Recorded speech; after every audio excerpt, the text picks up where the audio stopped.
हरिः ओं श्रीगुरुभ्यो नमः। हरिः ओं। ॐ शन्नो मित्रः शं वरुणः शन्नो भवत्वर्यमा शन्न इन्द्रो बृहस्पतिः शन्नो विष्णुरुक्रमः। नमो ब्रह्मणे नमस्ते वायो त्वमेव प्रत्यक्षं ब्रह्मासि त्वमेव प्रत्यक्षं ब्रह्म वदिष्यामि ऋतं वदिष्यामि सत्यं वदिष्यामि तन्मामवतु तद्वक्तारमवतु अवतु माम् अवतु वक्तारम्।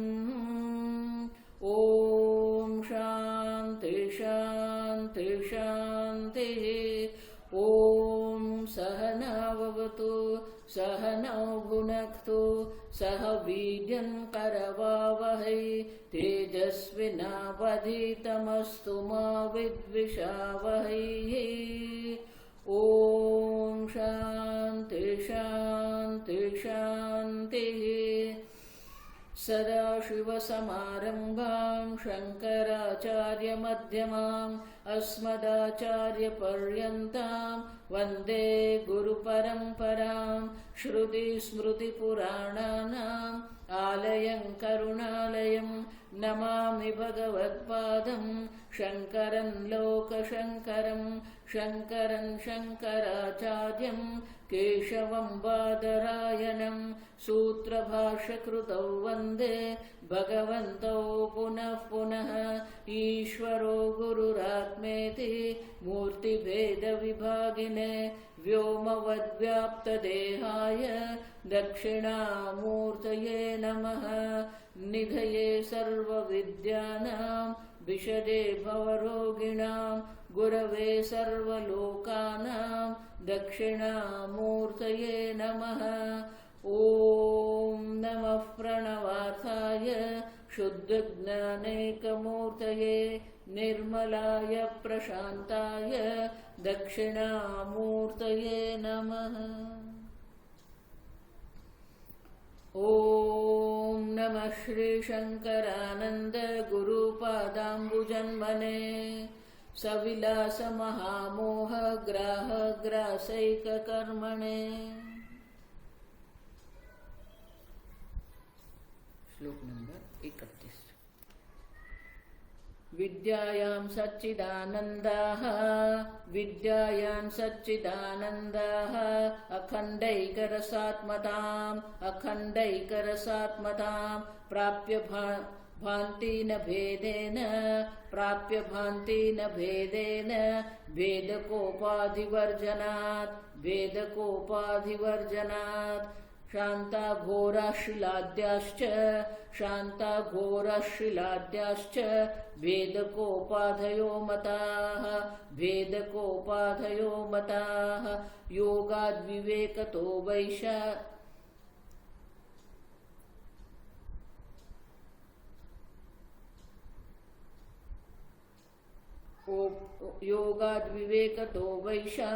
योगाद्विवेकतो वैशाम् उपाधीनाम् अपाकृतिः।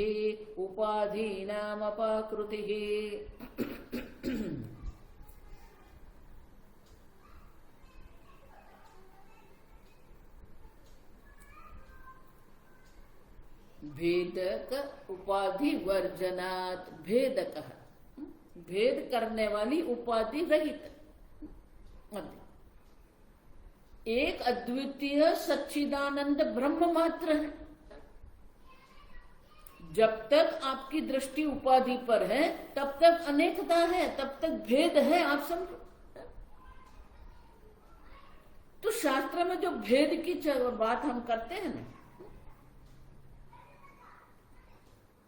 तो शास्त्र में 5 प्रकार के भेद दर्शन। अब देखो, जीव मान के आप जीव और जगत का भेद है, जीव और जीव का भेद है, जीव और ईश्वर का भेद है। उसी प्रकार से जगत और ईश्वर का भेद है। अब देखो, तो जीव जगत का भेद है, जीव जीव का भेद है, जीव ईश्वर का भेद है, जगत ईश्वर का भेद है, और जगत जगत का भेद है। मनुष्य जीव जीव का भेद, माने कि मनुष्य पशु नहीं है, पशु पक्षी नहीं है, तो ये जीव जीव का भेद है। आप देखो उसी प्रकार से जगत जगत का भी भेद है। पुस्तक मोबाइल नहीं है, मोबाइल लैपटॉप नहीं है, लैपटॉप लाइट नहीं है। अब देखो तो जगत में भी भेद बुद्धि है, जीव में भेद बुद्धि है, जीव जगत की भेद बुद्धि है। अब तो ये जो भेद है, ये भेद में ही हम रहते हैं, भेद है। लेकिन न भेदे न भांति। अब एक बार एक अद्वितीय सच्चिदानंद ब्रह्म का ज्ञान हो गया, मैं सर्वत्र, अब एक अद्वितीय सच्चिदानंद ब्रह्म हूं, ये ज्ञान जिसको हो गया है उनके लिए कोई किसी प्रकार का भेद है ही नहीं। अब समझो, ब्रह्म ज्ञान भेद की निवृत्ति करते हैं। अब ये भेद की जो निवृत्ति है, आप समझो, दो प्रकार से होती है। बहुत समझने मुंडक उपनिषद में अंत में ये ज्ञान का जो ब्रह्म ज्ञान का जो फल है वो दर्शाते हुए बहुत सुंदर दो मंत्र है। विश्वमेव इदम सर्वम, अब देखो इदम ब्रह्म, विश्वमेव इदम ब्रह्म। आप देखो तो ये जगत ब्रह्म मात्र है, इदम विश्वम ब्रह्म एवं। आप समझो, तो शास्त्र में उसे देखो, ये बहुत पारिभाषिक है, टेक्निकल। शास्त्र में उसे सामानाधिकरण कहते हैं। अन्य भाषा में ये नहीं है, लेकिन ये संस्कृत भाषा की विशेषता है। अब दशरथ नंदन राम वनम गच्छति। आप समझो, तो राम वनम गच्छति जब हम कहते हैं तो राम जो है वो प्रथमा विभक्ति है, और उनका जो विशेषण है दशरथ नंदन, तो उनकी भी विभक्ति क्या रहेगी? समान विभक्ति जो होती है उसे समानाधिकरण कहते हैं। दशरथ नंदन राम वनम गच्छति। अब ये वाक्य को अगर हम कर्म प्रयोग करेंगे, रामेण फलम खाद्यते, तो रामेण फलम खाद्यते जब हम कहते हैं तो रामेण तृतीय विभक्ति है। तो दशरथ नंदन राम जब हमने कहा है तो दशरथ नंदन जो विशेषण जो है उनके साथ भी ये तृतीय विभक्ति लगेगी। दशरथ नंदनेन रामेण। अब देखो, तो समान अधिकरण माने समान विभक्ति रहती है। उत्पलम, उत्पल कमल, नीलम उत्पलम, तो उत्पलम की जो भी विभक्ति है वही विभक्ति उनके विशेषण पर लगेगी। महत, सुगंधी, नीलम, उत्पलम, तो उसे सामानाधिकरण कहते हैं। तो विशेषण के साथ जो विभक्ति विशेष्य की है वो लगेगी, तो उसे विशेषण सामानाधिकरण कहते हैं। विशेषण विशेष्य सामानाधिकरण है। आप समझो, तो समान विभक्ति है। अब देखो,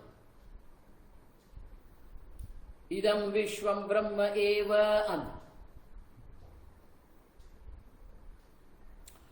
तो इदम विश्वम ब्रह्म एव जब हम कहते हैं तो ब्रह्म की भी प्रथमा विभक्ति है। विश्वम, इदम विश्वम जिसको कहते हैं, विश्वम उसकी भी प्रथमा विभक्ति है। तो प्रश्न ये रहेगा कि विश्व जो है, जगत जो है, वो ब्रह्म का विशेषण है। देखो, यही विशिष्ट अद्वैत है, वो विशेषण मानते हैं। देखो, जगत विशिष्ट ब्रह्म है। अब देखो, ये घड़ा मिट्टी है, तो घड़ा मिट्टी है जब हम कहते हैं तो घड़े और मिट्टी के एक ही विभक्ति हो गए, समानाधिकरण हो गया। तो वहां घड़ा जो है वो मिट्टी का विशेषण नहीं है, आप समझो। घड़ा कार्य है और मिट्टी कारण है, और इसीलिए कहते हैं कि जो समानाधिकरण जो है वो क्या है, बाध समानाधिकरण उसको कहते हैं। बाध समानाधिकरण माने कि एक के ज्ञान से दूसरे का बाध हो जाता है, माने कि उनका अस्तित्व नहीं है, ये सिद्ध होता है। हम देख के गए, बाधित हो जाता है। तो ये मिट्टी है, मृत्तिके तेव सत्यम, ये मिट्टी है जो सत्य है। तो घट जो है वो क्या हो गया, बाधित हो गया। आप घट से व्यवहार भी कर रहे हैं, घट में जल भी भर रहे हैं, घट कुम्हार घट बना भी रहा है, फिर भी हम क्या कहते हैं, ये घड़ा मिट्टी है, माने कि घड़े का मिट्टी से भिन्न घड़े का कोई अस्तित्व नहीं है, माने घड़ा है ही नहीं, आप समझो। तो ये घट जिसको हम कहते हैं वो बाधित हो जाता है। हम देख, तो इदम विश्वम ब्रह्म एव, ये जगत जो विश्व जो है वो ब्रह्म है, माने कि ब्रह्म के ज्ञान में ये जगत बाधित हो गया, मिथ्या हो गया, आप समझे।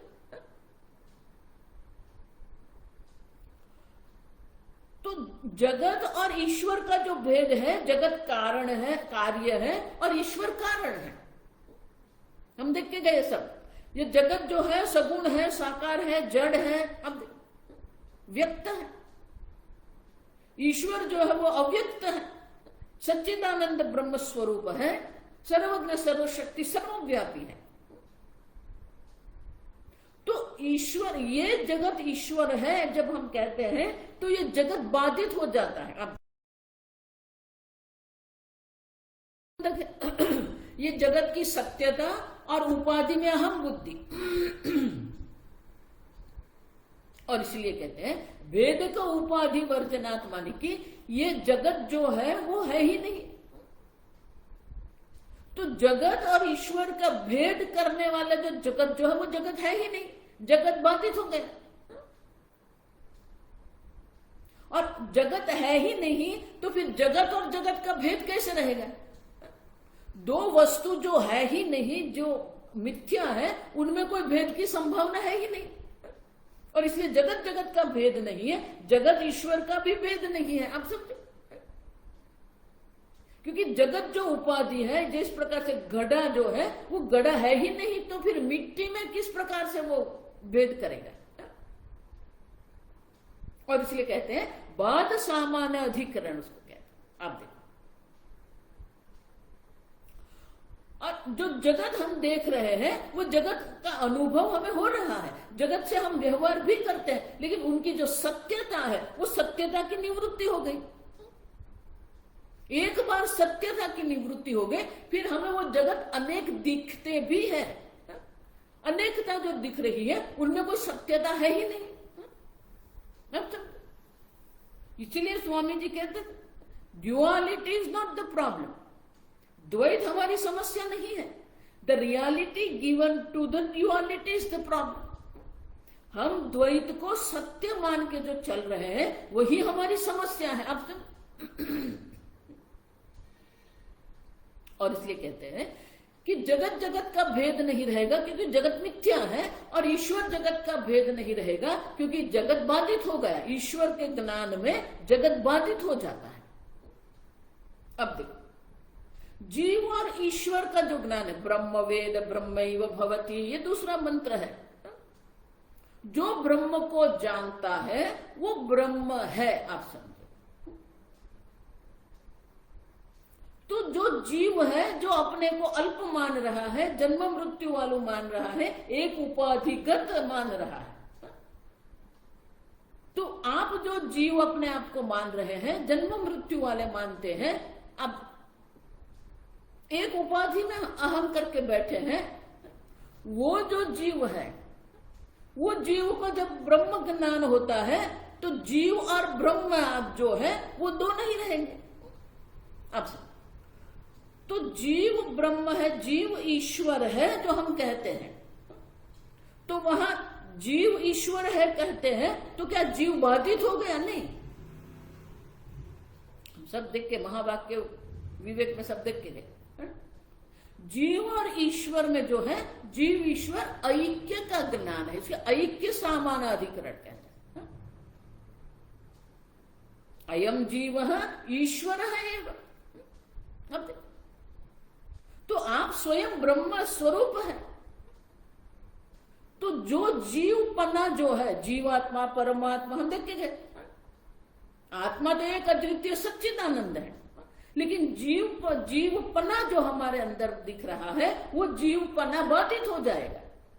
परमात्मा ईश्वर जिसको हम कहते हैं, सर्वज्ञ सर्वव्यापी सर्वशक्ति माया उपाधि उपहित चैतन्य। अब देखो तो ईश्वर में जो भेद बुद्धि जो है, जीव और ईश्वर में जो भेद बुद्धि जो है, वो भेद बुद्धि किसके कारण है?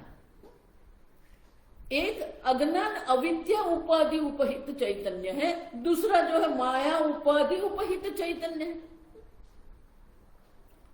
समुद्र और तरंग जब हम कहते हैं, तरंग को जब उपदेश करते हैं कि तू समुद्र है, आप देखो, तो तरंग को जब ज्ञान होता है मैं समुद्र हूं, माने क्या है? दो समुद्र बन जाएंगे? नहीं।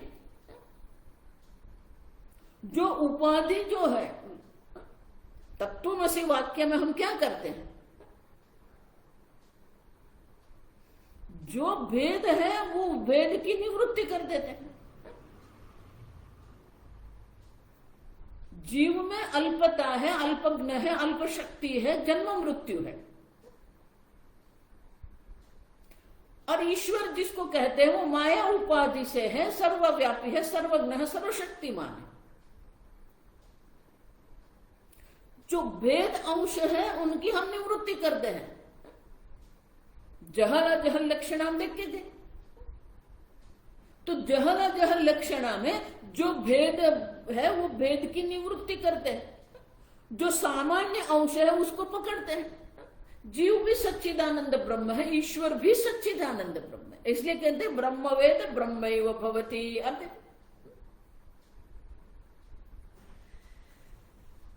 जो विरोध अंश है, भेद अंश है, उनकी हम निवृत्ति करते हैं, और जो सामान्य अंश जो है उनको हम पकड़ते हैं। तरंग समुद्र है जब हम कहते हैं, तो तरंग भी जल है, समुद्र भी जल है। तरंग जल है लेकिन जल तरंग नहीं है, आप समझो। समुद्र जल है लेकिन जल समुद्र नहीं है। उसी प्रकार से जीव सच्चिदानंद ब्रह्म है, लेकिन सच्चिदानंद ब्रह्म जिसको हम कहते तो वो जीव नहीं है। अब ईश्वर सच्चिदानंद ब्रह्म है, सच्चिदानंद ब्रह्म जो है वो ईश्वर नहीं है, आप समझो। भेद का उपाधि वर्जनात्, आप समझो। जो भेद करने वाली जो उपाधि है वो उपाधि है ही नहीं, न अविद्या उपाधि है, न माया उपाधि है, और इसलिए क्या होता है? ऐक्य सामानाधिकरण होता है, वो जीव ईश्वर ऐक्य का ज्ञान है, उसी को तो ब्रह्म ज्ञान कहते हैं। आप ब्रह्म है वो ज्ञान नहीं है, आप और ईश्वर दोनों एक ही है, वो ब्रह्म ज्ञान है। और एक बार जीव अपने को सच्चिदानंद ब्रह्म हूं ये ज्ञान उनको हो जाता है, मैं ईश्वर हूं, ईश्वर से अभिन्न हूं, तो जीव और जीव का भेद भी नहीं रहेगा। क्यों?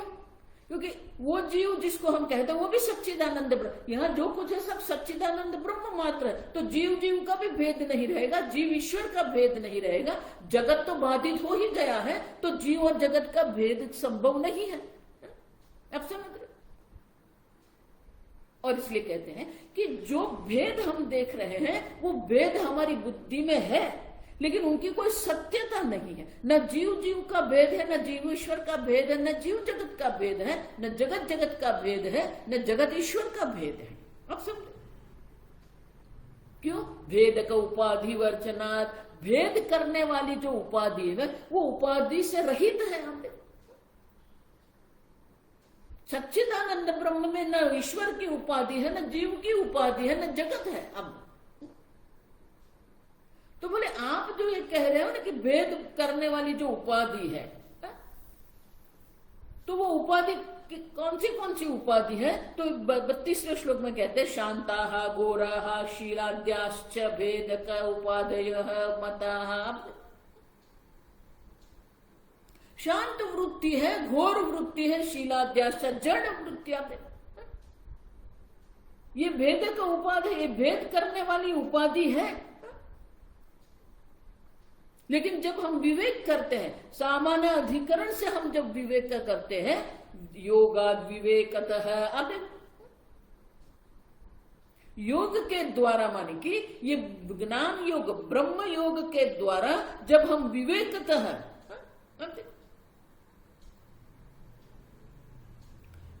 वा एषाम उपाधि नाम अपाकृति ही वैश्याम, मानी वा एषाम उपाधि नाम। अब ये जो सब उपाधि जो है, सर्व उपाधि जो है अपाकृति, उनकी निवृत्ति हो जाती है। बाधित, अपाकृति मानी भौतिक रूप से निवृत्ति नहीं होती है, बाधित हो जाती है।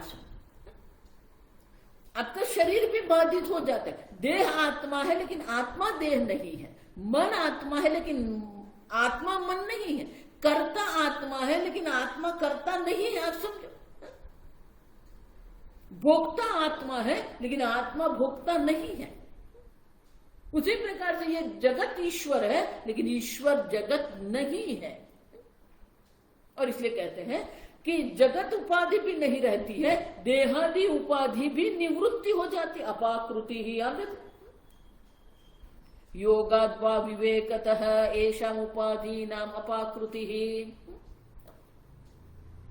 और इस प्रकार से योग का अनुसंधान हम देखते गए, समाधि के द्वारा और विवेकतः जड़ और चेतन का विवेक करेंगे, हम नित्य अनित्य का विवेक करेंगे, आत्मा अनात्मा का विवेक करेंगे, सत्य और मिथ्या का जब हम विवेक करते हैं तो ये जो उपाधि जिसको हम कहते हैं वो उपाधि अपाकृति माने कि उनका बाधित हो जाती है।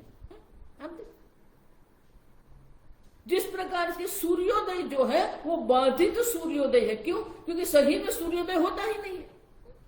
हम सूर्योदय का अनुभव करते हैं। आप समझो, अनुभव करने से कोई वस्तु सत्य नहीं सिद्ध होती है। आकाश की नीलिमा का भी हम अनुभव करते हैं। सूर्योदय के समय पर या सूर्यास्त के समय पर हम आकाश में जो केसरी रंग देखते हैं, पीला रंग देखते हैं, तो क्या वो रंगीन होगा? नहीं।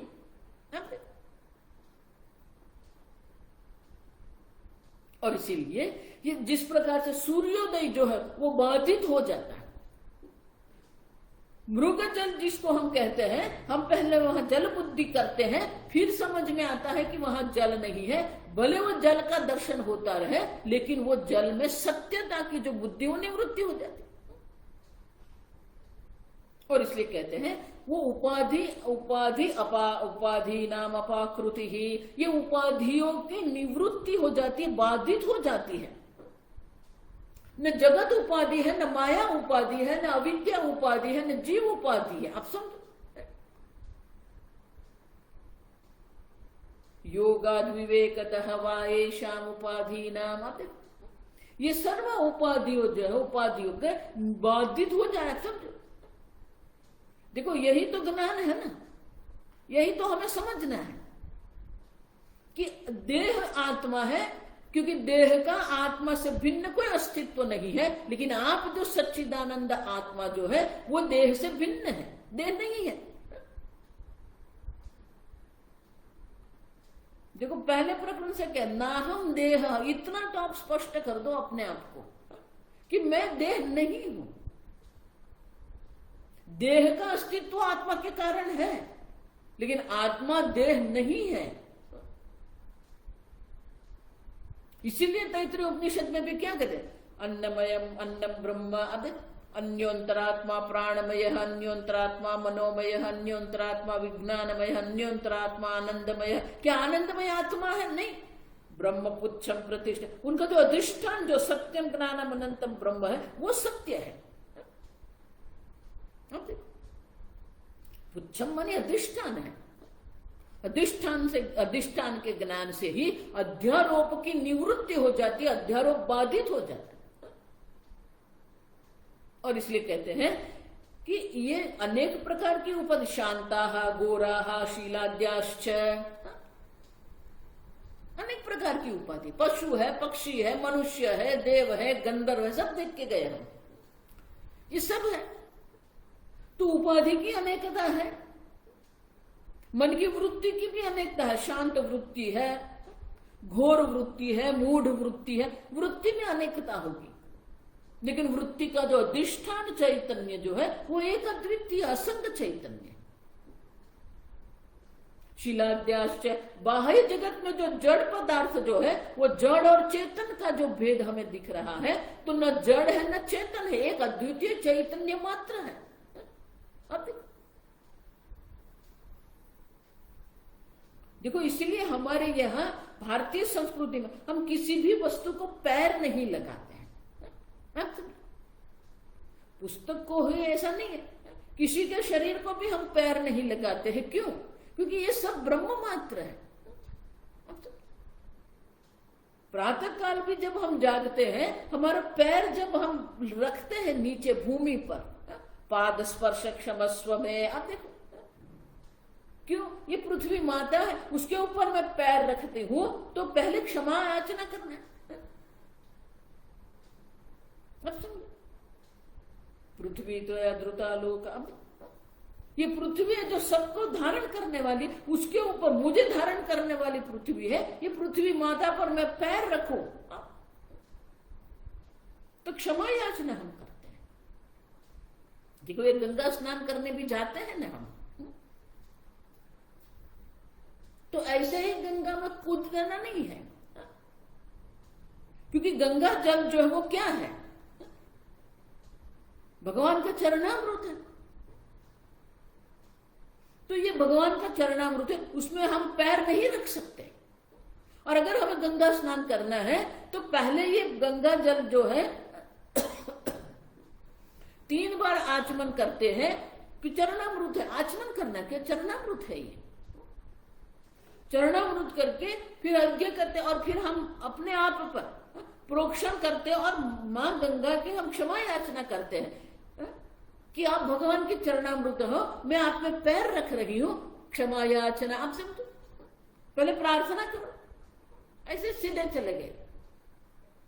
अब समझो, ये हमारी संस्कृति जो है ना बहुत अद्भुत है, बहुत सूक्ष्म है।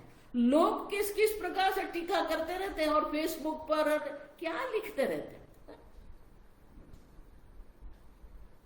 अब तो यमुना रानी भगवान की पटरानी है, उनको हम पैर नहीं लगा सकते। अगर यमुना में स्नान कर तो पहले हमें वहां क्षमा याचना करनी है।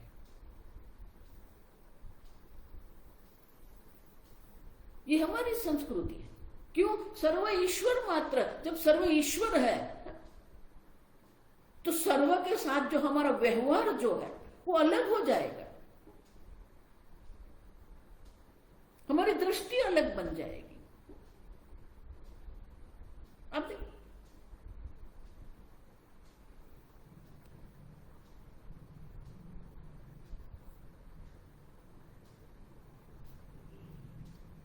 ये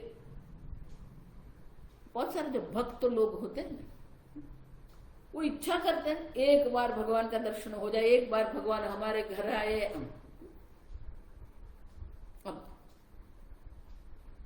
तो भगवान जब हमारे घर आते हैं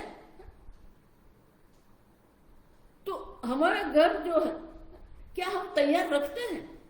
जो शबरी थी, माता शबरी जो थी, युवती थी, तब गुरु जी ने कहा था भगवान राम का जब वनवास होगा तो यहां से जाएंगे। अब मां शबरी राम राम करती रही, जब वृद्ध हो गए, आप देखो उनकी धीरज देखो, उनकी श्रद्धा, गुरु वाक्य में जो श्रद्धा है ना, भगवान में उनकी जो श्रद्धा है, हम देखो प्रत्येक दिन वो फल एकत्रित करती थी और रख देती थी। आज मेरे राम आएंगे। आंगन में भी सफाई करके रखती थी, भगवान को बैठने के लिए भी आसन तैयार रखती थी। प्रत्येक दिन वो करती थी। क्यों? आज भगवान आएंगे, नहीं आए तो ठीक है, कल आएंगे। तो क्या हम हमारे घर को उस प्रकार से तैयार रखते हैं? हमारे अंतःकरण को तैयार रखते हैं हम? हमारे अंतःकरण को हम शांत प्रसन्न रखते हैं?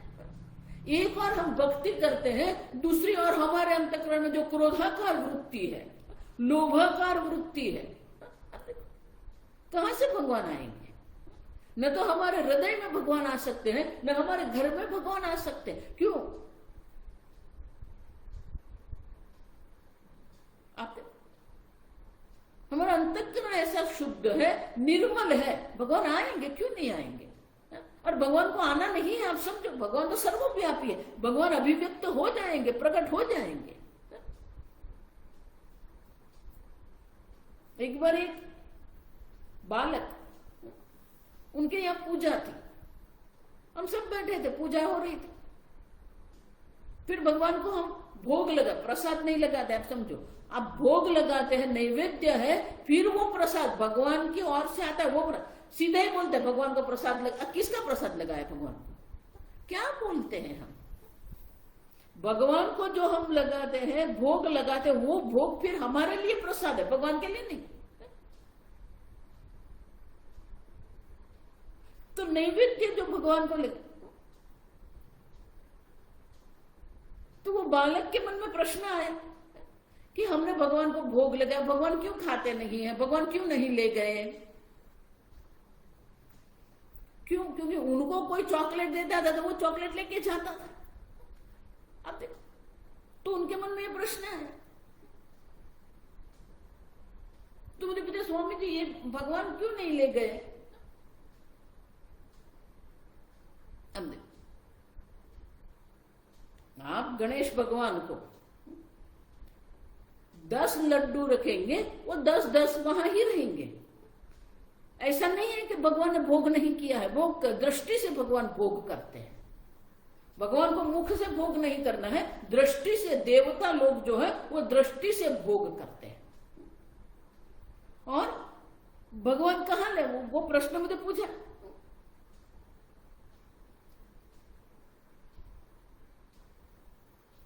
तो मैंने कहा कि भगवान कहां ले जाएंगे? ये संपूर्ण भगवान, ये जो जगत है उस भगवान सर्वव्यापी, सर्वत्र भगवान है, भगवान कहां लेके जाएंगे? हमको अगर कुछ कोई देता है तो उनके घर से अपने घर में हम लाते हैं वस्तु, लेकिन ये भगवान तो सर्वव्यापी, सर्वत्र है, कहां लेके जाएंगे भगवान? इसलिए यहां ही रहता है वो। अब ईश्वर के सानिध्य की अनुभूति करो। अगर ईश्वर सर्वव्यापी है, सर्वशक्ति है, सर्वज्ञ है, तो सर्वज्ञ ईश्वर में कोई दोष नहीं, इनफैलिबल स्वामी जी शब्द प्रयोग करते थे।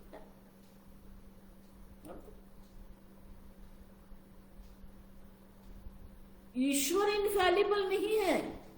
इनफैलिबल मानी जो कभी भी निष्फल नहीं होते हैं। कोई दोष जिसमें, निर्दोष जो है, कोई दोष जिसमें नहीं है, कोई खामी जिसको कहते हैं, त्रुटि जिसको कहते हैं, जिसके अंदर कोई त्रुटि नहीं है, कोई निष्फलता नहीं है, कोई दोष नहीं है, इनफैलिबल। अब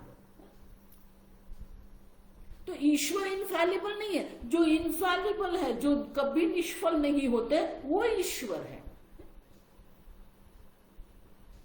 सर्वशक्ति है ईश्वर।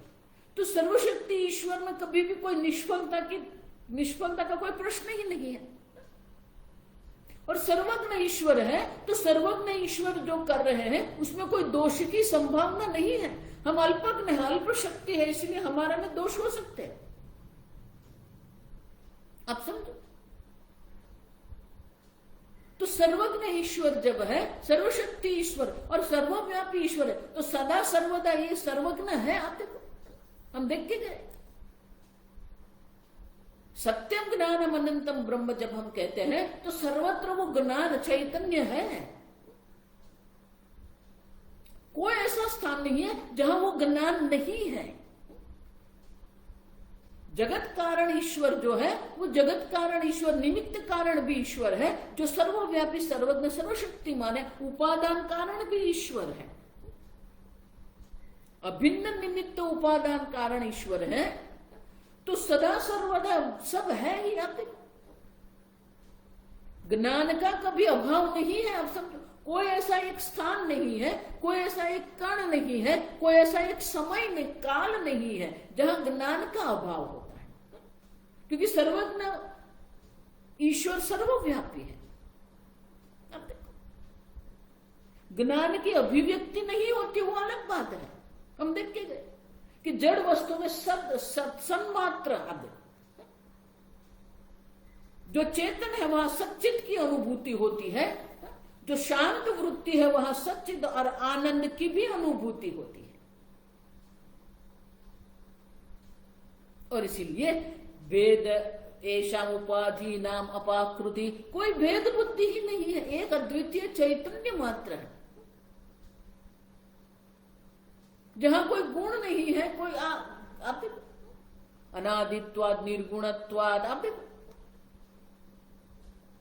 निर्गुणत्वाद निर्दोषम ही समम ब्रह्म, ये समम ब्रह्म सर्वत्र एक समान है, निर्दोष, कोई दोष नहीं, कोई गुण नहीं है, क्योंकि वो सर्वज्ञ सर्वशक्तिमान। अब देखो, और इसलिए कहते हैं कि उपाधि की, ईश्वर की उपाधि की दृष्टि से हम देखते हैं तो ये जगत ईश्वर मात्र है, माने कि सर्वत्र ज्ञान और सर्वत्र शक्ति है।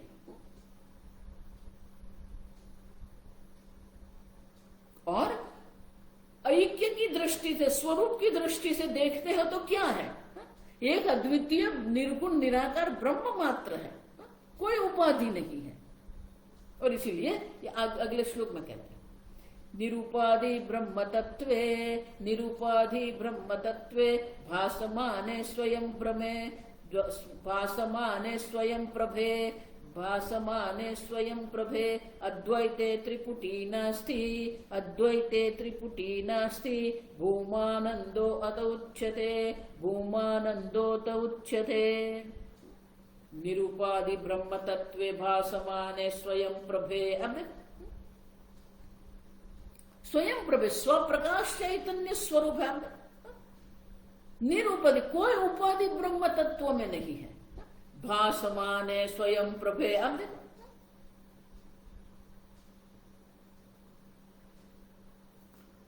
अद्वैते त्रिपुटी नास्ति, सप्तमी विभक्ति, निरूपाधि ब्रह्म तत्व, निरूपाधिक ब्रह्म तत्व में भासमान है, जो भाषित सर्वत्र अभिव्यक्त हो रहा है, स्वयं प्रभे स्वप्रकाश चैतन्य जो है, अद्वैत एक अद्वितीय ब्रह्म जो है, एक अद्वितीय ब्रह्म तत्व में त्रिपुटी नास्ति।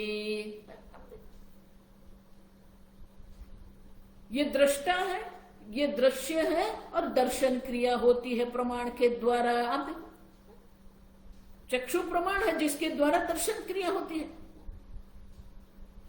तो सर्वत्र ये जो त्रिपुटी है, त्रिपुटी नास्ति, क्यों? दृष्टा का अधिष्ठान जो है, दृष्टा का जो अधिष्ठान है वो भी सच्चिदानंद ब्रह्म है, दृश्य जगत का अधिष्ठान भी सच्चिदानंद ब्रह्म है, और दर्शन क्रिया जो हो रही है, क्रिया भी सच्चिदानंद ब्रह्म मात्र। हम देखिए, कर्ता भी ब्रह्म है, कर्म भी ब्रह्म है, करण भी ब्रह्म है, संप्रदान भी ब्रह्म है, अपादान भी ब्रह्म है, अधिकरण भी ब्रह्म है।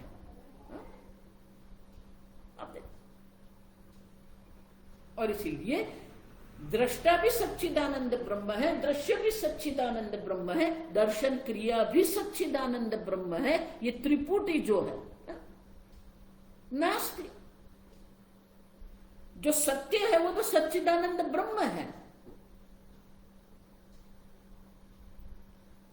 दृष्टा सच्चिदानंद ब्रह्म है, तो सच्चिदानंद ब्रह्म के ज्ञान से ही निरूपाधिक ब्रह्म तत्व के ज्ञान से दृष्टा बाधित हो जाता है। उसी प्रकार से जगत का जो कारण जो सच्चिदानंद ब्रह्म है, वो सच्चिदानंद ब्रह्म के ज्ञान से दृश्य भी बाधित हो जाता है, दर्शन क्रिया भी बाधित हो जाती है। त्रिपुटी नास्ति। और इसलिए वो क्या है? अद्वैत, एक अद्वितीय है, कोई अनेकता नहीं है। और इसलिए क्या होगा? भूमानंद अतः उच्यते। उसी को हम भूमानंद, भूमा माने क्या है? अब देखो, भूमा माने जो सर्वव्यापी है। ज्ञान भी सर्वव्यापी है, चैतन्य सर्वव्यापी है, आनंद भी सर्वव्यापी है। लेकिन वो आनंद की अभिव्यक्ति शांत वृत्ति में होती है।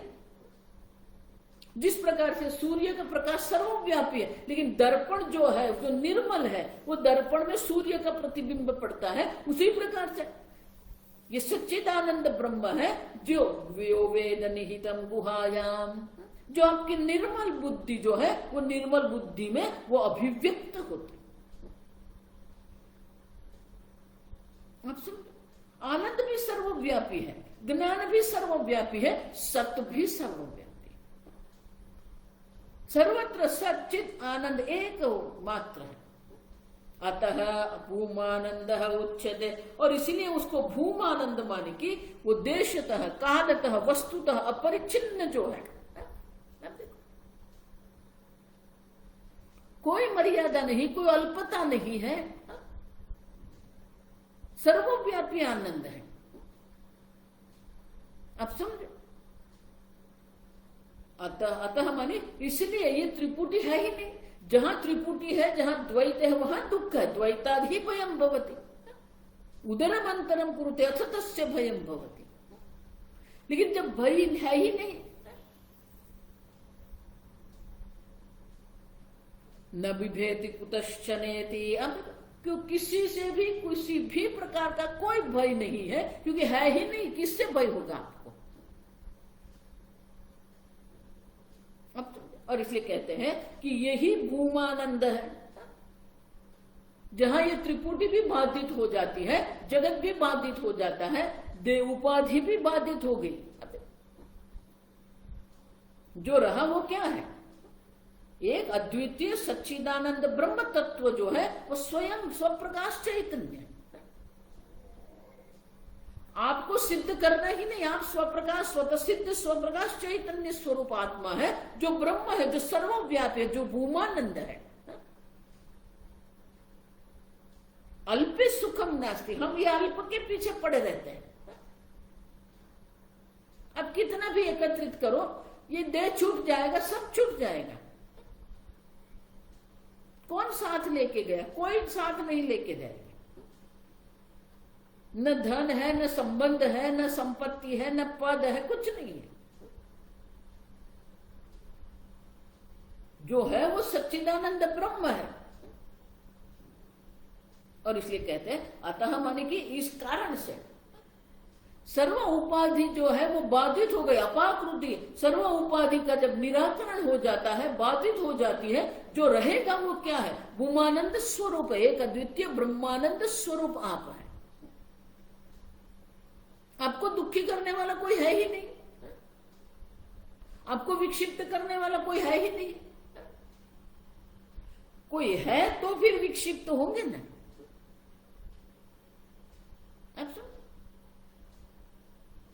और इसलिए कहते हैं कि निरूपाधि ब्रह्म तत्व में जो स्वतः सिद्ध स्वप्रकाश है,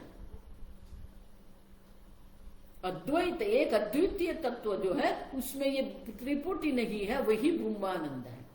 जब तक द्वैत रहेगा, द्वैत में सत्य बुद्धि रहेगी, तब तक हम दुखी रहेंगे, सुखी दुखी होते रहेंगे। और इसलिए कहते हैं त्रिपुटी नास्ति, है ही नहीं। और इसलिए अंतिम श्लोक,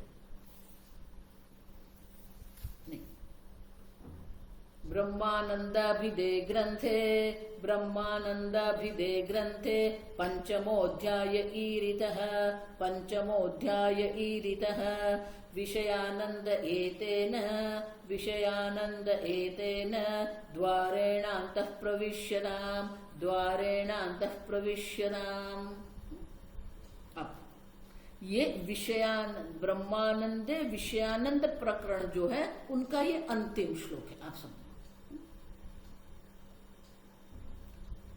ब्रह्मानंद अभिधेय ग्रंथ है, ब्रह्मानंद नाम के जो पंच प्रकरण का जो ये ग्रंथ है उसमें ये 5वां अध्याय का निरूपण किया, ये रीता उनका निरूपण किया। विषयानंद, उसको विषयानंद के क्यों? क्योंकि वो भी द्वार है। आप समझो देखिए गए ये विषय जो है वो हमें ब्रह्मानंद के लिए द्वारभूत है, ये द्वारभूत है। एतेन द्वारेण अंतः प्रविश्य, ये विषयानंद रूपी जो द्वार है उसी से हम अंतः माने कि ब्रह्मानंद में प्रवेश कर सकते हैं। अब जो आनंद स्वरूप जो ब्रह्म है उसी में प्रवेश करने के लिए ये विषयानंद जो है वो द्वार है। क्योंकि विषय में जो आनंद है वो आनंद ब्रह्मानंद का आनंद प्रतिबिंबित होता है। और इसलिए कहते हैं कि आप भी चिंतन करें, विवेक करें, और विवेक के द्वारा ध्यान के द्वारा आप भी विषयानंद के द्वार से ये ब्रह्मानंद में आप प्रवेश करो। एक बार ब्रह्मानंद में प्रवेश हो गया फिर एक अद्वितीय ब्रह्म मात्र है। और अब ये ग्रंथ की समाप्ति है। अब देखो अंतिम श्लोक,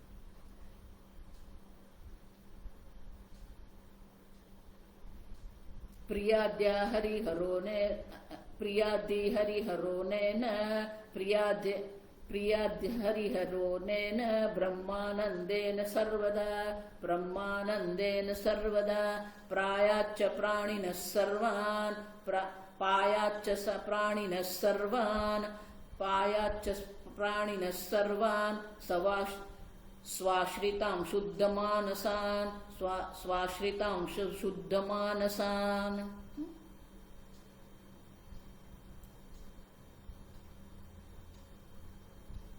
हरिहर, अब देखो अनेन ब्रह्मानंदेन सर्वदा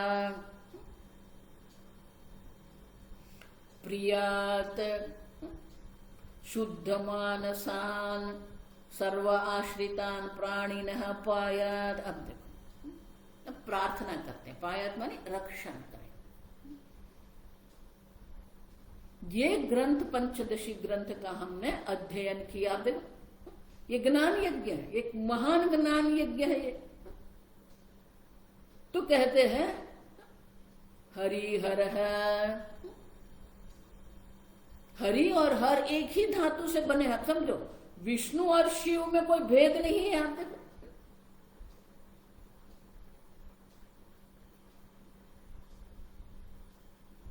ह्रु, अब देखो ह्रु हरति, जो निवृत्ति करते हैं वो हरण कर देते हैं। हरति पापानि हरति दोषान हरति दुखानि। अब जो हमारे हृदय में जो दुख है, पाप है, मलिनता है, जिसकी जो निवृत्ति करने वाले जो है, दो अर्थ ले सकते। हरिहर माने कि विष्णु और शिव दोनों।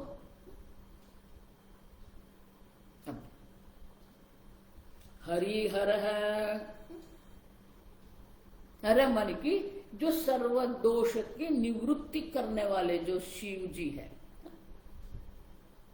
अनेन ब्रह्मानंदेन सर्वदा, हमारी रक्षा करे किसके द्वारा? अनेन ब्रह्मानंदेन, आपकी रक्षा ये ब्रह्मानंद ही कर सकते।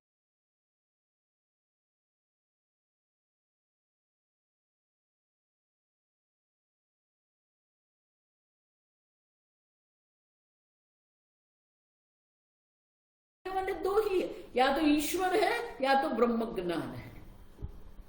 आप समझे, इसीलिए भक्ति और वेदांत का कोई विकल्प नहीं है। और इसलिए कहते हैं कि हम भगवान को प्रार्थना करते हैं।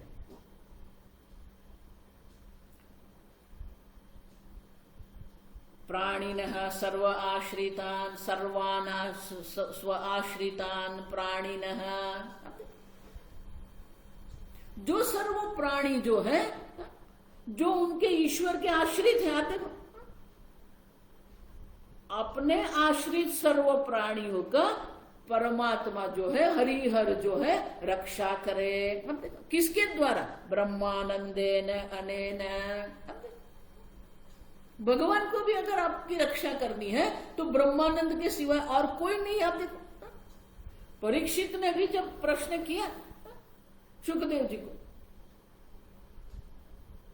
कि जिसकी मृत्यु 7 दिन के बाद है, उनका कर्तव्य क्या है? ये मृत्यु से मेरी रक्षा कैसे हो सकती है? तो सुखदेव जी ने वो ब्रह्म ज्ञान का उपदेश किया। अंत में परीक्षित स्वयं कहते हैं मैं ब्रह्म हूं, ब्रह्म में हूं। आप देखो ऐक्य ज्ञान है वहां। अब तक्षक नाग जो है आकर अगर डंक भी मारते हैं तो वो डंक मेरे शरीर को, उपाधि को मारते हैं। अब क्योंकि वो भी सच्चिदानंद ब्रह्म है, मैं भी सच्चिदानंद ब्रह्म।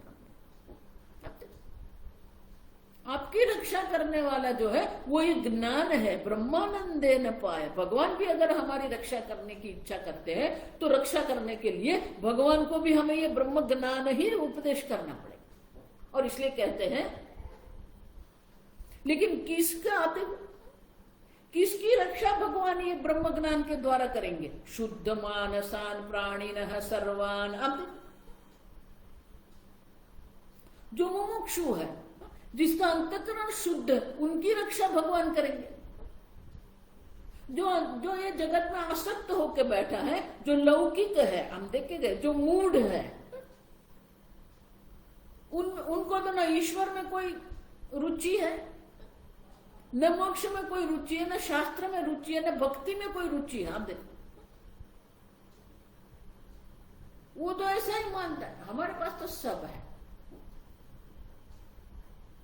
और इसलिए कहते हैं कि जो मुमुक्षु है उनके ऊपर सदा सर्वदा भगवान प्रसन्न रहे, सदा सर्वदा मुमुक्षु की रक्षा करते हैं। भगवान भी कहते हैं अनन्याश्चिन्तयन्तो माम ये जना पर्युपासते तेषां नित्याभियुक्तानां योगक्षेमं वहामि अहम्। अब देखो, वहां योगक्षेम मानिए धन की प्राप्ति नहीं है, भोग की प्राप्ति नहीं है।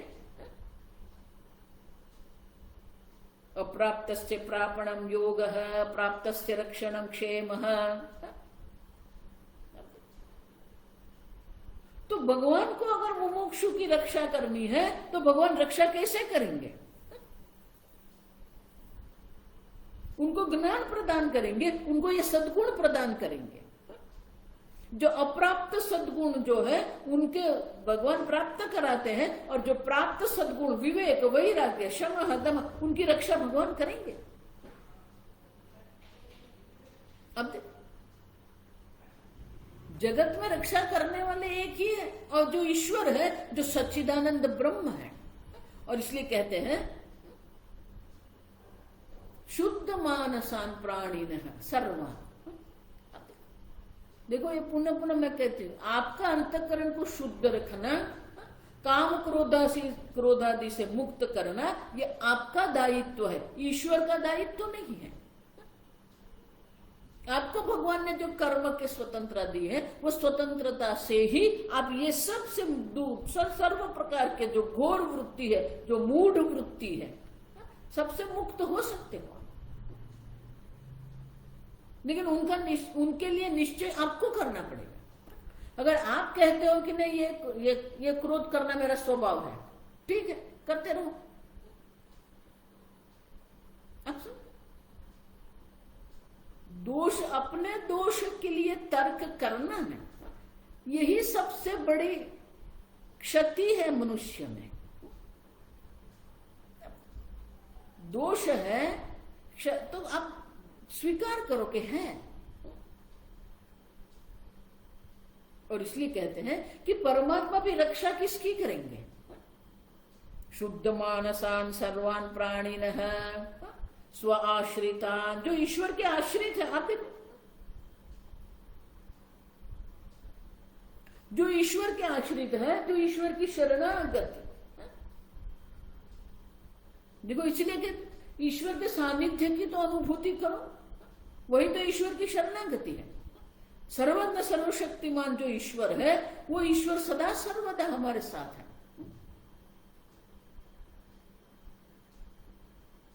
और इस प्रकार का जिसका शुद्ध मन है, जो ईश्वर के आश्रित है, ईश्वर के शरणागत है, वो सर्व प्राणियों की रक्षा ये परमात्मा ब्रह्म ज्ञान के द्वारा करे। आप माने कि ये ब्रह्म ज्ञान ही है जो संसार में हमारी रक्षा कर सकता है। अन्य सर्व तो हमें क्या करेंगे? पुनरपि जननम पुनरपि मरणम पुनरपि जननी जठरे शयनम। हम देखो, मृत्यु से मृत्यु आपनोति यही नाना एवं पश्यति। ये जन्म कहते हैं ना, तो लोगों का ऐसा लगता है, हाँ स्वामी जी अभी ये मनुष्य जन्म का आनंद लिया, अब हम स्वर्ग में जाएंगे, देव योनि का आनंद लेंगे। तो उनको ये लगता है कि ये जन्म तो बहुत अच्छी बात है। और इसलिए यमराजा क्या कहते हैं? मृत्यु से मृत्यु आपनोति। उनको मृत्यु से मृत्यु की प्राप्ति होती है। जो अनेकता में जो रहता है, जो एक अद्वितीय ब्रह्म में रहता है, दोनों विपरीत है। और इसलिए कहते हैं कि जो शुद्ध अंतःकरण वाले जो मुमुक्षु है, उनका योग और क्षेम का वहन ईश्वर करते हैं। हम भगवान को प्रार्थना करते हैं कि आप सबको भी इस प्रकार से आपके मन में जो मुमुक्षुत्व है, जो जिज्ञासा है, जो विवेक है, वैराग्य, सबकी परमात्मा रक्षा करता रहे।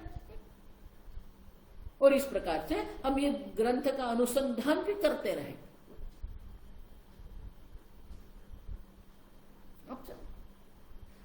देखो, सर्व की रक्षा करने वाला तो ईश्वर ही है। ये मुंबई में जो लोकल ट्रेन होती है, तो एक फल वाली वो अपने कटोरे में, बड़े कटोरे में फल लेके चढ़ गए ट्रेन में। तो वो अपने मस्तक पर ही रखा उसने। तो किसी ने कहा कि बहन जी ये नीचे रख दो, यहाँ पर जगह है, उतार के रख दो, नीचे रख दो। तो बोले नहीं नहीं कोई बात नहीं, मैं लेती हूं ना बाहर।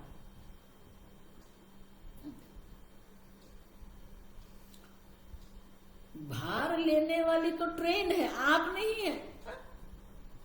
आपके मस्तक पर है तब भी वो भार जो लेने वाले वो तो ट्रेन ही है, वहन करने वाला तो ट्रेन है। उसी प्रकार से ये संपूर्ण जगत की रक्षा करने वाले ईश्वर है। फिर भी हम सोचते हैं नहीं स्वामी जी हमारा तो बॉडी गार्ड रखता है, चौकीदार रखा है, वो हमारी रक्षा करेंगे। स्व आश्रितान, आप समझो, सर्वधर्मान परित्यज्य मामेकम शरणम व्रज। ईश्वर की शरणागति माने कि वो ईश्वर के सानिध्य की अनुभूति है। ईश्वर हमारी रक्षा कर रहा है। जहां भी मैं जाऊं ईश्वर मेरे साथ है। प्रतिकूलता में भी ईश्वर मेरे साथ है, अनुकूलता में भी ईश्वर मेरे साथ है। और इसलिए कहते हैं कि जो शुद्ध मानव, जो शुद्ध अंतःकरण वाले हैं, जो ईश्वर के आश्रित है, उन सब की ईश्वर रक्षा करे। किसके द्वारा? ब्रह्मानंद के द्वारा। एक ब्रह्म ज्ञान ही है, ये ब्रह्म विद्या जो है वही आपकी रक्षा करे। बाकी सब तो ये आपको संसार में, ये संसार के चक्र में पड़े रहते हैं। ब्रह्म विद्या से ही हमें मोक्ष की प्राप्ति होती है, ये जगत से हमारी रक्षा होती है। और इसीलिए कहते हैं कि ये जो ब्रह्मानंद रूपी जो ये पंच प्रकरण का जो ग्रंथ है, ये ग्रंथ की हमने रचना की है क्योंकि ये उसके द्वारा ही सर्वदा, आप देखो, सदा सर्वदा ईश्वर हमारी रक्षा करता रहे। माने कि ये पंच प्रकरण का हम चिंतन करते रहे। जितना ये पंच प्रकरण का हम चिंतन करेंगे, जितना इसका चिंतन करते रहेंगे, अनुसंधान करते रहेंगे, हमारी रक्षा अवश्य होगी। श्रद्धावान लभते ज्ञान, ज्ञान अवश्य हमें होगा। हम जितना अनुसंधान करते रहेंगे, चिंतन करते रहेंगे, ये ब्रह्मा विद्या में हमारी दृढ़ता हो जाएगी। स्थिरी भवेत, हम देख के गए, हमारा मन उसी में वो ब्रह्म स्वरूप में स्थित हो जाएगा। एक बार ब्रह्म स्वरूप में स्थित हो गया, फिर प्रारब्ध कर्म से जो होना है वो होता रहेगा, उससे हमें कोई संबंध नहीं। और इस प्रकार से ये जो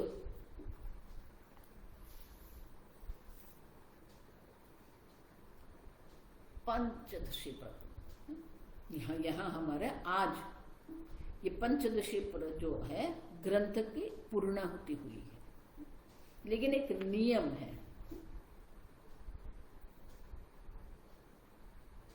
कि हमने तो ये ग्रंथ का अध्ययन, देखो ये कितना बड़ा भगवान का अनुग्रह है कि हमने ये पंचदशी प्रकरण जो है 15 प्रकरण का अध्ययन किया।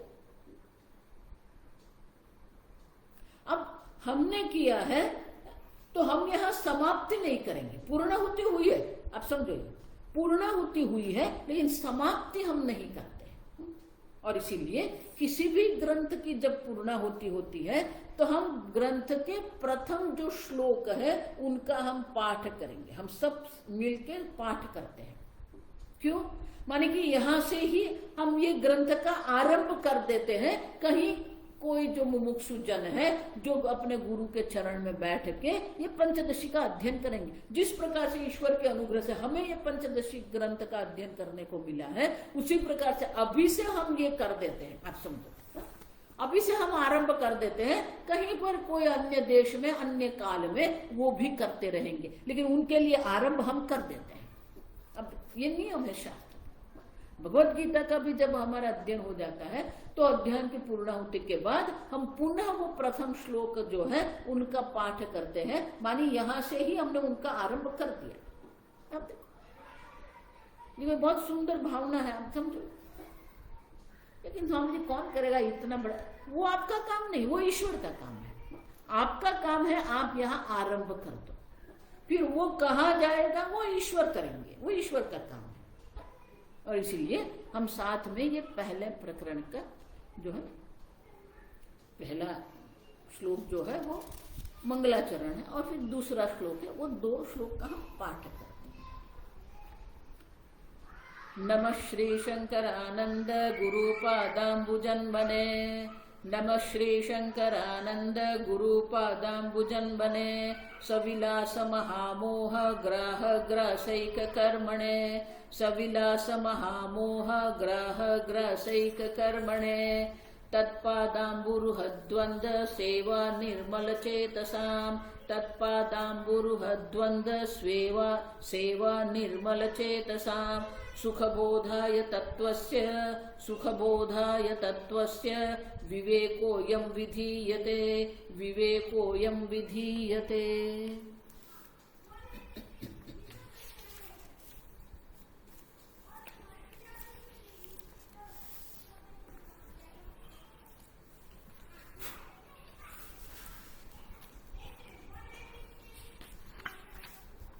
देखो ये बुक मार्क जो होता है उसको भी पहले रख देने का।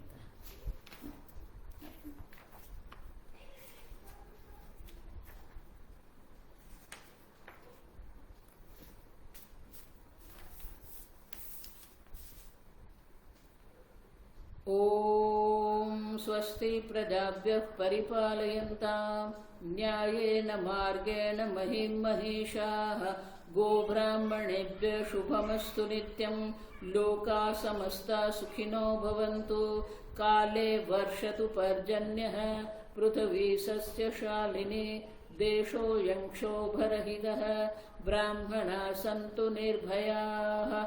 ओम सर्वेषां स्वस्तिर्भवतु, सर्वेषां शान्तिर्भवतु, सर्वेषां पूर्णं भवतु, सर्वेषां मङ्गलं भवतु, सर्वे भवन्तु सुखिनः, सर्वे सन्तु निरामयाः, सर्वे भद्राणि पश्यन्तु, मा कश्चित् दुःखभाग् भवेत्। असतो मा सद्गमय, तमसो मा ज्योतिर्गमय, मृत्योर्मा अमृतंगमय। ओम पूर्णमदः पूर्णमिदं पूर्णात् पूर्णमुदच्यते, पूर्णस्य पूर्णमादाय पूर्णमेवावशिष्यते।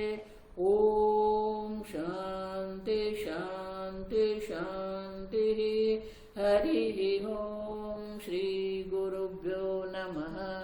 हरि ओम।